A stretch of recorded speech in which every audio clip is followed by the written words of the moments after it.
if someone lists a property, say, for $400,000, and you have someone come in and they agree to pay $400,000, and now the appraisal comes in at $375, what happens?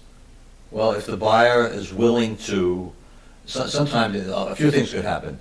You could renegotiate the deal.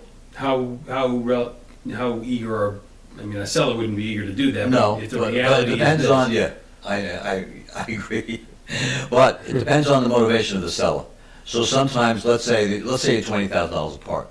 right. The buyer will come up with 10, and the seller would come down 10 just to do the deal. Sometimes the deal falls apart. The seller says absolutely not, and the buyer gets turned off by the fact that the bank is telling him what he was purchasing is not worth what he was paying for it.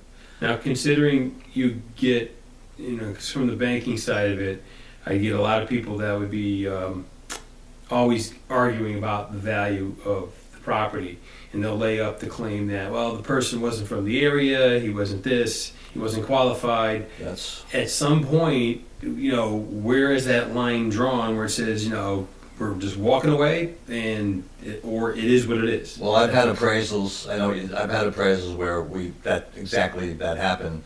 They send it when the appraiser comes in from out of the area, and he doesn't really know the schools, which schools are which, where the house is, what's going on in the area, and let's say he underappraises the house, so the appraisal comes in low. Everybody gets upset. The seller says, and you can ask for a new appraisal. But Who pays for that? well, sometimes they'll do a new appraisal. The lender will send a new appraiser out. But a lot of times, a lot of lenders will not reappraise. And that's the appraisal, and we're standing by it, and you'll have to work it out. Okay, so from a logistical standpoint now, you go to Bank A, they underappraise, you do the argument side of that. Mm-hmm. If the deal isn't fixable from that side, and you go to another bank, what happens to the contract and the time frame that's in the contract? Well, if you go to another bank, all bets are usually off. If the seller wants to cooperate and everybody's getting if everybody agrees, you can start with a new bank and start, you can restart the clock that usually in the contract to give you 30 or 45 days to get your commitment.